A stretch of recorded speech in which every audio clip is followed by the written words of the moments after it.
تو نماز هر موبایل از سنی که روشن میشد صدا قرآن بلند.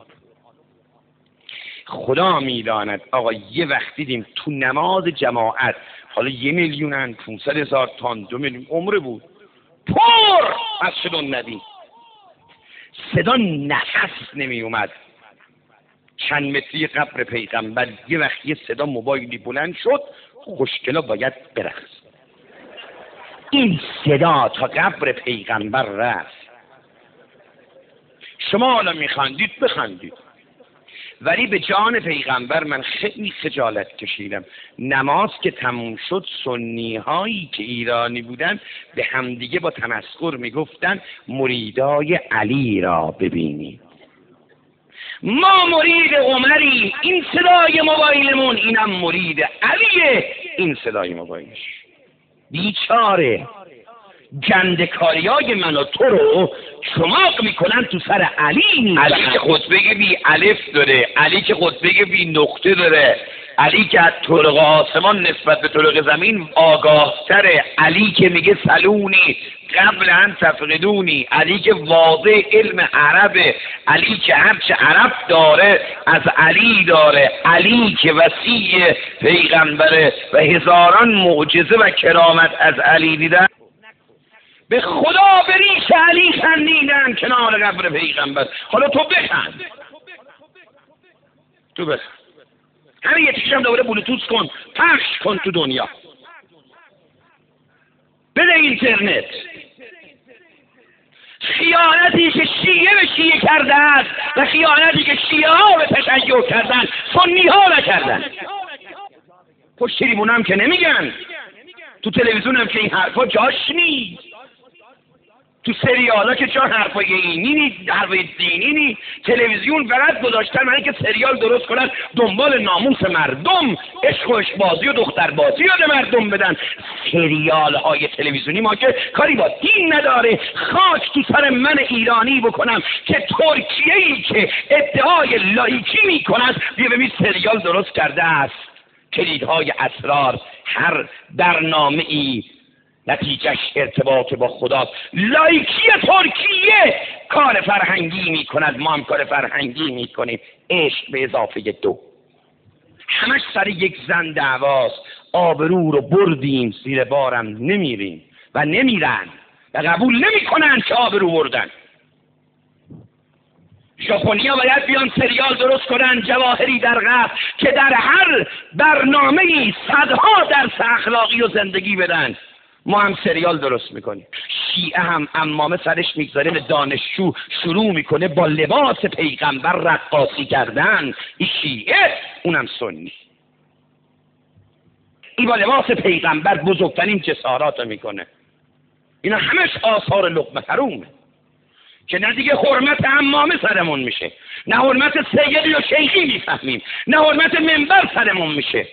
با سبک زیارت عاشورا مزخرفترین حرفا رو میخونن، با سبک روزه سید الشهدا، روزه بلالی میخونن. تو بیا کمک علی کن، تو اگر آب نمیاری کوزه هم نشکن، تو دیگه آب تو آسیاب دشمن نریز. شوخی شوخی با لباس پیغمبرم شوخی. بابا یه مرزی بگذارید تو شوخیاتون، بابا یه حد و حسابی قائل بشید. الان برو بلوتوثا رو نگاه کن، بدترین الفاظ و رکیکترین فحاشی ها اینا شده محل تفریح جوانان ما، که گاهی تو روزه ها هم که نشستن SMS میکنن. تو روزه هم بلوتوث بازی. علی غریبه، علی تنهاست، علی مظلومه. چی از جون علی میخوان شیعه ها؟ برید بهایی بشید تو رو به خدا، برید سنی بشید تو رو به امام حسین. چی میخوان از جون حسین؟ برید گرون فروشو که میکنی، هر کاری که دلت بخواد میکنی، مطرب هم که میاری، اون عقله، اون عروسی، اون پاک رفتنه، اون کسبه، اون کاره، اون ریخته، اون قیافت، اون درس خوندنه.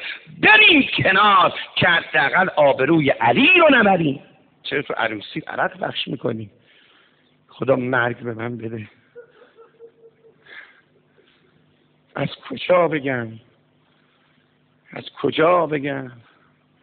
از چی بگم؟ چقدر بگم؟ خندوندم و گفتم، داد زدم و گفتم، آرام حرف امام زمان رو گفتم، التماس دور کردم و گفتم، دیگه چجوری بگم؟ چی از جون امام زمان میخوایم ما؟ چی از حجت ابن الحسن میخوایم؟ ما که از غم کشتیمش دیگه. آقا خدمت امام زمان رسیده، تو جمکران یکی از علمای قوم میگفت پوست و استخون شده پسر فاطمه، زیر چشماش کبود شده پسر فاطمه.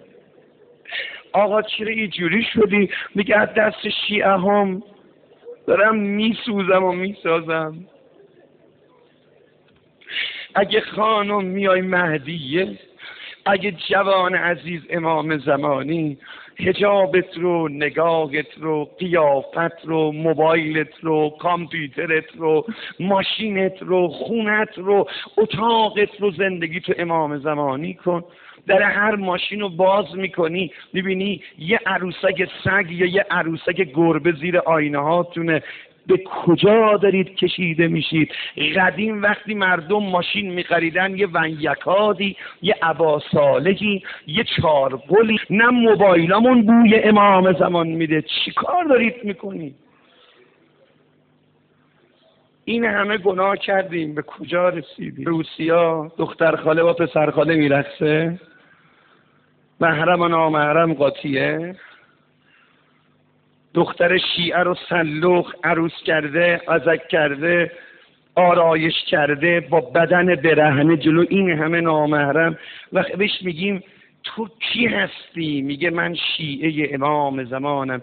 امام زمان اینجوری میگه دختر شوهر بده؟ میگه دست از این دمدمی ازشتون وردارید، به خدا برید روی این آیه 8 سوره زمر جوونا کار کنید، امشب برید روش فکر کنید. خدا نمیگه پیغمبر به اینا بگو بیان با من رفیق بشن، قل تمتع به کفر که قلیلا، میگه بهشون بگو بابا اگه با شیطون میرید با شیطون بمونید.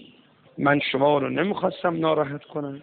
گاهی آدم به اینجاش میرسه به خدا یه چیزایی تو دل من نمیتونم بگم. بعد به من میگه ای کاش من کربلا بودم حسین رو یاری میکردم. برای حجت ابن الحسن چیکار کردید که اگه زمان حسین بودید برای حسین میگردید؟ قرآن میگه فاذا مس الانسان ضر دعانا، وقتی به گرفتاری میرسید خدا خدا میکنید. وقتی ما منت سرتون میگذاریم گرتون رو وا میکنیم بهت میگن چی شد حل شد، میگی خودم حلش کردم، نمیگی خدا.